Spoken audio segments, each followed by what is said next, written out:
అందరికీ నమస్కారం. మాది కరీంనగర్ డిస్టిక్ హుజురాబాద్. మా నాన్న వాళ్ళది కరీంనగర్ డిస్టిక్ హుజురాబాద్ మండలం ఇప్పల్ నరసింగాపూర్. మా నాన్నగారి పేరు రామరెడ్డి, గూడూరి పెద్ద రామరెడ్డి. నన్ను మద్దూరు మండల్ లద్నూరు గ్రామం సిద్దిపేట డిస్టిక్ ఇచ్చినారు. తర్వాత నేను పండుగలకు ఊరికి వస్తుంటే రాత్రి 1ంటికి మంచాల చుట్టూ తిరుగుడు, నన్ను చంపుదామని. నన్ను చంపితే మొత్తం ఆస్తి డబ్బులు అన్నీ వాళ్ళకే అవుతామని ఊరికి వస్తే పండుగలకు కూడా అట్లా కూడా బెదిరించారు. మళ్ళీ తర్వాత మా బావ వాళ్ళు సిద్దిపేటలో ఉంటారు, వాళ్ళ ఇంట్లో వాళ్ళ రూమ్లో మేము రూమ్లో అంటే కూడా రాత్రి 1ంటికి తిరుగుడు, మంచాల చుట్టూ తిరుగుడు, చంపుదామని మంచాల చుట్టూ తిరిగిరు. తర్వాత మొన్న ఒకరోజు లద్నూరు గ్రామంలో నేను ఇంటికి వచ్చి ఇంటి ముందు కూర్చుంటే తాళం వేసుకొని తిరుగుతారు 6 నెలల బట్టి. ఒక 3 నెలల మొత్తం ఇంటి ముందే అక్కడనే తిరుగుతూ ఇంటి ముందు కూర్చుంటే వాళ్ళు మొత్తం తాళం వేసుకొని తప్పించుకొని తిరుగుతారు. గెస్ట్ హౌస్లు ఉన్నారు. వాళ్ళ వెల్దండల పక్కూరు వెల్దండల గూడెంలో గెస్ట్ హౌస్లో ఉంటున్నారు. నర్ర శ్రీనివాసరెడ్డి అనే అతను ఇంట్లో ఉన్నారు ఇన్ని రోజులు 3 నెలల బట్టి. అంటే నేను ఊరు మొత్తం ఇంటింటికి తిరిగి చెప్పిన, నాకు ఇట్లా మోసం చేసిరు, ₹1 కోటి డబ్బులు ఎత్తుకొచ్చుకొని అతని దగ్గరనే పెట్టుకున్నాడు. మైపాల్ రెడ్డి అంటే మా ఆయన భర్త దగ్గర డబ్బులు, మా భర్తని నమ్మి డబ్బులు ఇచ్చిన ₹1 కోటి మొత్తం అతని దగ్గరనే ఉన్నాయి. మా నావి ఫిక్స్డ్లు, కౌలు పైసలు, రైతు బంధు అన్ని డబ్బులు మొత్తం అతని దగ్గరనే ఉన్నాయి. మా అమ్మలను కొట్టి అన్ని డబ్బులు అన్ని దొంగ సర్టిఫికేట్లు ఒక్కటి కూడా పాస్ కాలే. వాళ్ళ అన్న సిద్దిపేటలో కాలేజీ నడిపిస్తాడు, అన్ని దొంగ సర్టిఫికేట్లు చదివినట్టు మాకు సాఫ్ట్వేర్ జాబ్ చేస్తాడని చెప్పి మమ్మల్ని నమ్మించి మోసం చేసిరు. ఇంటింటికి తిరిగి అందరికీ చెప్పిన నన్ను ఇట్లా మోసం చేసిరు. ఆస్తిలా మోసమే చేసిరు, జాబులా మోసమే చేసిరు, పిల్లలు పుట్టేదల్లా మోసమే చేసిరు. లాస్ట్కు మా ఆస్తులన్నీ అమ్ముకొచ్చి కూడా మొత్తం అతని దగ్గరనే వాళ్ళ ఫ్యామిలీ, వాళ్ళ అన్న, వదినే, తల్లి దగ్గర మొత్తం వాళ్ళు చెప్పినట్టే ఈనుడు వాళ్ళ దగ్గర పెట్టి మొత్తం వాళ్ళ పేర్లే కొనుక్కున్నారు. తర్వాత నేను ఊళ్ళో అందరు ఇంటింటి కలిసి చెప్పిన తర్వాత ఇట్లా తప్పించుకొని తిరుగుతారంటే తాళం బలగొట్టి ఇంట్లో ఉండమ్మా అన్నారు. 1 నెల రోజులు తాళం బలగొట్టి ఇంట్లో ఉంటే వాళ్ళు వారం రోజులు 3 నెలల నుంచి ఎన్ని రోజుల నుంచి ప్లాన్ చేసుకుంటారో ఇంట్లో ఏమీ లేవు, సిలిండర్ లేవు, ఏమీ లేవు, అన్నీ ఎత్తుకొని పోయారు. 1 నెల రోజులు నేను ఏం తిన్నానో ఏం చేసినో నాకే అర్థం కాదు. ఇట్లా ఇప్పుడు 1 మంత్ ఉన్న తాళం వల్ల కొట్టుకొని ఇంట్లో 1 మంత్ ఉన్న తర్వాత అలా సిలిండర్ లేవు, బియ్యం లేవు, పప్పులు లేవు, కూరగాయలు ఏమీ లేవు. అయినా నేను 1 నెల రోజులు ఇంట్లోకి వెళ్ళి బయటికి వెళ్ళకుండా డోర్ తీయకుండా ఇంట్లోనే ఉన్నా. బయటకు వస్తే తలుపు కొట్టుడు, వచ్చి సంపుతాను బెదిరించుడు, అందరు ఆ ఊరు పెద్ద మనుషులు కూడా బెదిరించిర్రు, నన్ను సంపుతాను వాళ్ళు కూడా బెదిరించిర్రు, నువ్వు ఇంట్లోకి వెళ్ళి పోవాలని అన్నారు. అన్న తర్వాత 1 నెల రోజులు ఉన్న తర్వాత నేను బోరు నీళ్ళు ఫిల్టర్ కాక బోరు నీళ్ళు తాగిన. ఒక్క పెద్ద మనిషి కూడా ఇంటికి వచ్చి ఏమో అమ్మ మరి ఇంట్లో ఏమున్నాయి ఏమి లేవు ఎవ్వరు అడగలే. పెద్ద మనిషి కూడా మైపాల్ రెడ్డి అంటే ఆయన భర్తకు మరి అతనికి కూడా మరి తాళం బలగొట్టి ఇంట్లో ఉన్నది, మరి ఏమున్నాయో ఏం లేవో, మరి గ్యాస్ లేదు ఏం లేదు, మరి ఆమె ఎట్లున్నదో ఏముందో, మరి ఆమెకి ఏమన్నా అయితే రేపు ప్రాబ్లం ఎవరు అని ఒక్కరు కూడా అన్నోళ్ళు లేరు.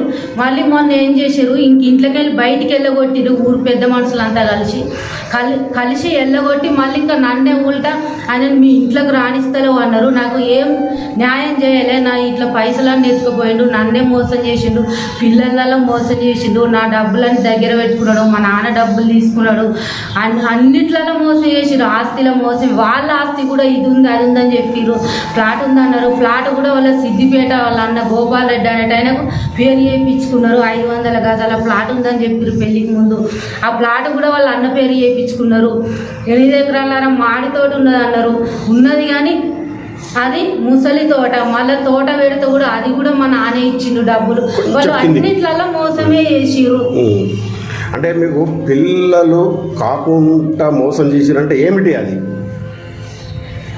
కణాలు లేవు అని ఎవరికి కణాల్లో అతనికి పెళ్లి కంటే 10 సంవత్సరాల ముందే సర్జరీ అయింది. మరి మీకు మీకు మ్యారేజ్ అయ్యేటప్పుడు ఆయన తెలియదు, మాకు తెలియదు. 14 సంవత్సరాలు మాకు తెలియకుండానే మెయింటైన్ చేసిరు. ఇప్పుడు ప్రజలలో బయట తెలిసినాక ప్రజలన్నా వాళ్ళు వీళ్ళన్నా ఎవరన్నా ఆదుకోపోయారు అంటారు, కానీ వాళ్ళ నోట్లకి వెళ్ళి ఇప్పటి వరకు అది కూడా వెళ్ళలే. మన పెళ్ళి అయినాక 2 సంవత్సరాల కన్నా మరి మేము పిల్లలు పుట్టరని తెలిసి కూడా పెళ్లి చేసినాం, మోసం చేసినాం. మరి అంటే నేను ఉంటునో పోదునో ఆ విషయం కూడా తెలియకుండా మెయింటైన్ చేసిరు. 5 సంవత్సరాల దాకా ఏది తెలియలే. 5-6 సంవత్సరాల దాకా తర్వాత మా నాన్న డబ్బులు ఇచ్చి హాస్పిటల్లో చూసుకోపోయారు. అప్పటికి కూడా ఇంకా బయట తెలియకుండా మెయింటైన్ చేసిరు. తిరగని హాస్పిటల్ లేదు, వాడని మందు లేదు. అట్లా వాడి కూడా నా ఎంతంత ఖరాబ్ చేసిరు, అన్నిట్లలో నాశనం చేసిరు, నా జీవితం నాశనం చేసిరు, మోసం చేసిరు. మొత్తం నా ఎంతంత ఖరాబ్ చేసిరు. మంత్రాలు, మందులు, మాకులు, విషాలు అన్ని పెట్టిరు. నా మీద ఈ ప్రయోగం చేయలే అన్నది లేదు. ప్రతి ఒక్కటి చేసిరు. నన్ను ఎన్ని చేయాలో అన్ని చేసిరు. చెప్పుకుంటే ఇజ్జత పోతుంది, చెప్పుకోకపోతే ప్రాణం పోతుంది.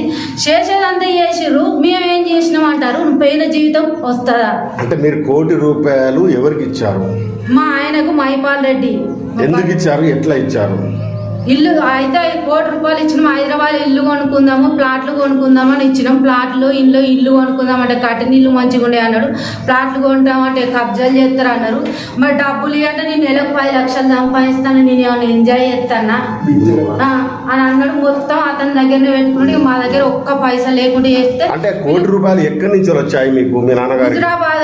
హుజరాబాద్ లో మా నాన్న ల్యాండ్ ఎకరం 20 గుంటలు నాకు పెళ్లికి ముందే 2 ఎకరాలు 20 గుంటలు గిఫ్ట్ చేసిండు. పెళ్లికి ముందే 1 ఎకరం అమ్మిండు. పెళ్ళైనాక 2 సంవత్సరాలకు ఎకరం 20 గుంటలు అమ్మినాం. అవి వాటికి వచ్చిన డబ్బులు 1 కోటి రూపాయలు. కట్నం కింద ఇచ్చారా? కట్నం కింద ఏం కాదు, పెళ్లి కాకముందే నాకు గిఫ్ట్ చేసిండు అంతే. అతనికి ఇస్తా అన్న భూమి కూడా కాదు అది. మా నాన్న వద్దు అమ్మద్దు, ఇప్పుడు అమ్ములేదేం లేదంటే నీకు 2 బిడ్డలు ఉన్నారు, కొడుకున్నాడు, అత్తాడు, అమ్ముకొని నీ బిడ్డ పేరు ఆడ ప్లాట్లు కొంటాం, ఇల్లు కొంటాం అని నమ్మించి మొత్తం అమ్ముకొచ్చుకొని దగ్గర పెట్టుకున్నారు. ఫ్యామిలీ వచ్చిరు భూమి అమ్మినప్పుడు. ఎన్ని సంవత్సరాలు మీ మ్యారేజ్ అయ్యి? మా మ్యారేజ్ అయ్యి 14 సంవత్సరాలు అవుతుంది. 14 సంవత్సరాలు 2010లో అయింది. 14 సంవత్సరాలు మీకు పిల్లలు కలగలేదా? పిల్లలు కలగలే. ఫర్టిలిటీ సెంటర్ హాస్పిటల్కి వెళ్ళారా? హాస్పిటల్ కూడా వెళ్ళాము. ఏం చెప్పారు డాక్టర్లు? అతనికి కణాలు లేవు అన్నారు. మరి ఏమన్నాడు మరి ఆయన మీ భర్త? మందులు వాడతాను నన్ను నమ్మించింది ఇన్ని రోజుల దాకా. అసలు తెలియకుండా మెయింటైన్ చేసారు ఇప్పటిదాకా. నిన్న మొన్నటి దాకా కూడా నేను పుడతారు అనుకున్నా, తెలియకుండా మెయింటైన్ చేసిరు. మొత్తం మోసం చేసిరు. మొత్తం ఎన్ని లక్షల రూపాయలు ఇచ్చారు మీరు ఆయనకు? మొత్తం 1 కోటి రూపాయలు. అంటే ఇంకా కట్నం కింద 21 లక్ష ఇల్లు కొనిచ్చిండు జనగంలో. ఇప్పుడు ఏమంటారా మీ డబ్బులు ఇవన్నీ మీరు అడుగుతున్నారా? మేము ఇవ్వమంటే ఇప్పుడు ఇస్తలేరు. అంటే నేను 1 కోటి రూపాయల డబ్బులు ఇవ్వాలన్నా స్లాట్ బుక్ చేసిండు. ఊర్లే 18 గుంటల భూమి కొన్నాడు, అది చేస్తలేడు. ఇంట్లో పేరు తీసేయాలన్నా నేను. అంటే మిమ్మల్ని హత్య చేయాలనే కుట్ర పనిరు అంటే ఏంటి, ఎలా జరిగింది? ఏమైనా విషయం పెట్టారా? విషం పెట్టారు, చేపల పులుసులో విషం పెట్టారు. చంపితే దీని పేరట ఉన్న ఆస్తులు డబ్బులు అన్ని మాకే అవుతాయని చేసి విషయం పెట్టిరు. ఇవన్నీ బయట పడితే పిల్లలు పుట్టది, జాబ్ చేసేది, ఆస్తి ఉందని చెప్పి మళ్ళీ మా ఆస్తులన్నీ అన్ని అమ్ముకొచ్చుకొని దగ్గర పెట్టుకున్నారు. అన్నిట్లలో మోసమే చేసిరు. అడుగున మోసమే. చేపల కూరలో విషం పెట్టిన తర్వాత మీకు ఏమైనా జరిగిందా? జరిగింది. యశోద హాస్పిటల్ తీసుకుపోయి జాయిన్ చేసిరు. 20% బతుకుతుంది అన్నారు. మందులు పెట్టిరు. డాక్టర్లు కూడా అడిగిరు. డాక్టర్లకు డబ్బులు ఇచ్చి పురుగుట్టుందని చెప్పిరు డాక్టర్లు. నేను ఇంట్లోకి వెళ్ళి బయటికి వెళ్ళా, నాకు పురుగు ఏనిచ్చి కుట్టింది, పైసలు ఇచ్చి పురుగు కుట్టిందని చెప్పు అని చెప్పిరు డాక్టర్లకు. అంటే ఇప్పుడు మరి మిమ్మల్ని ఉంచుకుంటా అన్నాడా లేకుంటే ఏమన్నా? డైవర్స్ నోటీసే పంపించిండు. ఇవన్నీ దగ్గర పెట్టుకున్నాడు. ఇంకా డైవర్స్ నోటీస్ పంపించిండు తెలివిగా. అంటే మాయాన్ని దగ్గర పెట్టుకొని. ఇంకా అంటే మీరు ఈ విషయం గురించి పెద్ద మనుషుల దగ్గరికి వెళ్ళారా? పెద్ద మనుషుల దగ్గర ఊరు పెద్ద మనుషుల దగ్గరికి వెళ్ళినాం. ఆ ఊరు పెద్ద మనుషులు కూడా ఏం న్యాయం చేయలే. నన్ను ఇంట్లోకి వెళ్ళగొట్టిరు అందరు పెద్ద మనుషులు అంతా కలిసి. మరి ఇప్పుడు ప్లాట్లు చేస్తాను. ఎవరెవరో పంచాయతీ చేసిన పెద్ద మనుషులు? దాసరి పద్మారెడ్డి, పుట్ట వెంకటరెడ్డి, ఎంపీటీసీ సమ్మయ్య, బాలరాజు, ఇంకా మిగతా వాళ్ళు ఉన్నారు. వాళ్ళ పేర్లు నాకు తెలియదు. చాలా మంది ఉన్నారు. మరి ఇప్పుడు మీకు ఎలాంటి న్యాయం జరగాలి? మీకు న్యాయం జరగకపోతే ఏం చేయాలనుకుంటున్నారు? మాకు న్యాయం జరగాలని కోర్టుకైనా, మీడియాకైనా, మహిళా సంఘాలకైనా, ఎక్కడికైనా మంత్రుల దగ్గరికైనా ఎక్కడికైనా పోలీసు వాళ్ళ దగ్గరికైనా ఎక్కడికైనా వెళ్తే నాకు న్యాయం జరగాక పోరాటం చేస్తూనే ఉంటాను. ఎలాంటి న్యాయం నాకు జరగాలి? జరిగినట్టు ఇంకో అమ్మాయికి జరగకూడదు, ఇంకో అమ్మాయిని ఇట్లా ఎవరు మోసం చేయకూడదు అని నేను బయటికి వచ్చి మీడియాకు చెప్తున్నా. ఇంకోరెవరు ఇట్లా చేయకుండా మోసం, నాకు జరిగిన అన్యాయం ఇంకోళ్ళకి జరగదు, ఇంకో ఆడపిల్ల మోసపోవద్దు. మొన్న పంచాయతీలో ఏం జరిగింది? మొన్న పంచాయతీలో ఫస్ట్ మీరు వెళ్ళిపోండి, మీరు జనగాంలో ఉండండి అని ఇద్దరు పోయి జనగాంలో ఉండాలని అన్నారు. తర్వాత ఏం చేసారు, 18వ డేటు నీకు స్లాట్ బుక్ చేసి అది చేస్తారు, ఇంట్లో పేరు తీసేస్తారు అని చెప్పిర్రు. మరి ఇంకా స్లాట్ బుక్ చేయలే, ఏం చేయలేదు.